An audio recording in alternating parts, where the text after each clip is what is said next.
Invincible from Pat Benatar took on a new meaning after September 11th. This is the Rock and Roll with a Man. My name is Sean Morrison. Talking about September 11th, 2001.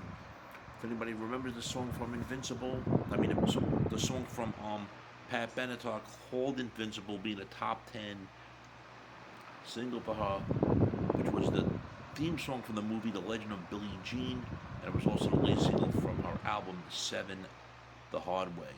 That turns 40 this year. Cannot believe it came out in 1985. A long fucking time ago. The song's greatest significance for the singer may have come 16 years after the release, and I'm going to September 11th of 2021, because her and her husband Neil Giraldo and their band were scheduled to perform at an outdoor venue in California's Napa Valley, like I said, on September 11th of 2001. And this was the day, unfortunately, with the terrorist attacks in New York City and Washington, D.C. And Pat Benatar was telling Ultimate Classic Rock via her Zoom from her home in California that she was literally having a heart attack. And she honestly did not know how she was going to go out there and perform. You know, she's from New York and everything, like myself, being from New York City. She's from the Long Island area. And then she watched the World Trade Center being built, and built in the 70s. I was a few years old when it opened, but still, you know, it's personal when you're from the area. And the promoter was like, "You have to play. Everybody's calling. They want to come. They want to be together." You know, she's like, "Don't make me do this." And then you're trying to decide, going through your head, what song would be appropriate.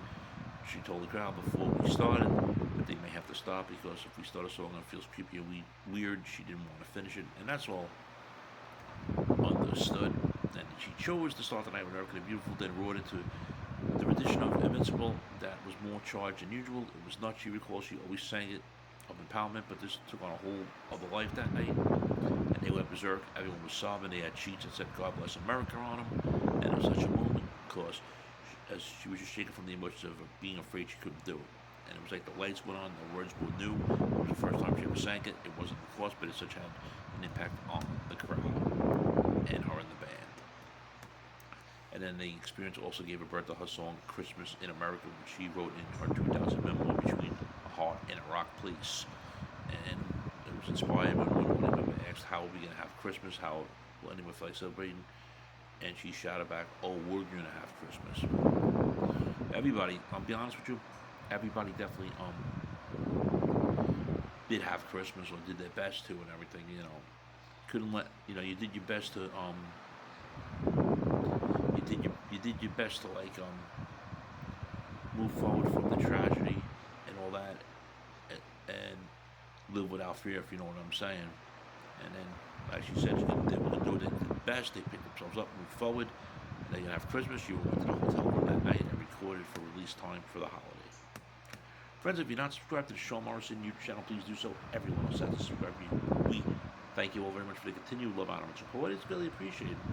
Pat Benatar goes on to say, as for Invisible, she says, serve so many situations, have that kind of sentiment behind it, and you know, things are crazy right now. When you sing it as militant, she's like, listen to this, it became our own, even though it was written by others who was Simon Clemmy and Holly Knight, and whenever she was choosing in a song that wasn't written by them, it was important that the sentiment was something they would have to written and be thought about. So she said everything she wanted to say about strength and standing up and never giving up, that kind of thing. And going on for the future plans of Pat Benatar and Neil Giraldo, as Invincible turns 40, they are well immersed in current projects. The two of us published their first children's book, My Grandma and Grandpa Rock, which was inspired by their own 3 grandchildren. Okay, I'll give it to them for that. Like to see the music from Pat Benatar, but we'll see what happens. You don't know. She said this is from children's books ideas and is working on retooling an Invincible stage and musical adaptation of Shakespeare's Romeo and Juliet that opened during late 2022 and has moved its base of its operations to New York. Well, Gerardo's had 3 of his albums at various stages completely. Recently told Billboard that the crazy idea for a new album of Benatar, which describes like than you ever expect. It will be their first recording in 2020 and their first 2 albums since going in 2003. Now, if she keeps a rock album, I'll be fine with that. I'll be dead honest. I wasn't into her blues album, to tell you the truth, but we'll see what happens. I do respectfully disagree that she doesn't perform her best shot anymore. But what are you gonna do? So there you are, friends. Pat Benatar talking about how Invincible took on a meeting after 9/11, or as you know it is, September 11th, 2001. What are your thoughts, friends?